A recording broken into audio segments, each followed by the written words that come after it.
আজ রাতে ওয়ার্ল্ড কাপের ব্লকবাস্টারের মুখোমুখি হচ্ছে এই ওয়ার্ল্ড কাপের ডার্ক হর্স নরওয়ে সঙ্গে ওয়ার্ল্ড কাপের অন্যতম ফেভারিট ফ্রান্স। তো শেষ হাসি কে হাসবে সেটা তো সময়ই বলবে, কিন্তু ম্যাচ শুরুর আগে এই কিলিয়ান এমবাপে ভার্সেস আর্লিং হ্যাল্যান্ডের লড়াইতে আজকে নরওয়ে সম্পর্কে 4টি অ্যামেজিং ফ্যাক্টস আমরা জেনে নিই। চলুন। ফ্যাক্ট নাম্বার 1, এই ওয়ার্ল্ড কাপে নরওয়ে একমাত্র টিম যারা ব্রাজিলের কাছে কোনোদিন হারেনি। এখনো পর্যন্ত ইতিহাসে 4বার মুখোমুখি হয়েছে ব্রাজিল এবং নরওয়ে, তার মধ্যে 2টিতে জিতেছে নরওয়ে এবং 2টি ম্যাচ হয়েছে ড্র।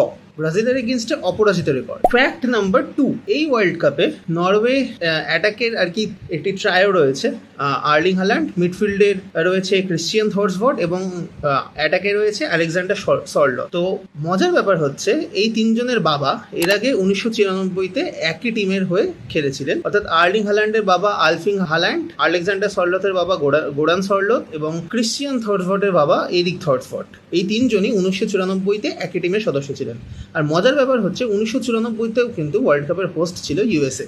ফ্যাক্ট নাম্বার 3, নরওয়ে তাদের ঐতিহ্যবাহী ভাইকিং ঐতিহ্যকে খুব সুন্দরভাবে ওয়ার্ল্ড কাপে সেলিব্রেট করছে। ওয়ার্ল্ড কাপ শুরুর আগে আমরা দেখেছি নরওয়ের টিম ভাইকিংস থিমে আর কি ভাইকিং ওয়ারিয়ার থিমে রীতিমতো তলোয়ার এবং নৌকা নিয়ে একটা অফিসিয়াল ফটোশুট করে, যা ইন্টারনেটে একেবারে ঝড় তুলে দেয়। আর রিসেন্টলি ওয়ার্ল্ড কাপ চলাকালীন আমরা দেখতে পাচ্ছি মাঠের মধ্যে স্পেসিফিক্যালি ম্যাচে গোল হওয়ার পর বা ম্যাচ শেষের পর মাঠের দর্শকরা এবং প্লেয়াররা ঐতিহ্যবাহী ভাইকিংস রো সেলিব্রেট করছে, যা রীতিমতো ইন্টারনেটে ঝড় তুলে দিয়েছে। আর fact number 4 and the most amazing fact is, এই ওয়ার্ল্ড কাপে নরওয়ে তাদের নরওয়েজিয়ান ডিশগুলোকে রীতিমতো নিজেদের দেশ থেকে ক্যারি করে ইউএসএ তে নিয়ে এসছে। তারা নিজেদের সঙ্গে করে মোট 580 কিলো খাবার নিয়ে এসছে, যার মধ্যে প্রায় 300 কিলো রয়েছে নরওয়েজিয়ান স্যামন এবং ট্রাউট ফিশ, রয়েছে 100 কিলো হ্যালিব্যাট এবং রয়েছে 180 কিলো বিশেষ নরওয়েজিয়ান চিজ অর্থাৎ ব্রাউন চিজ। মানে নিজেদের ডায়েট নিয়ে তারা কোনোরকম কোনো কার্পণ্যই করছে না।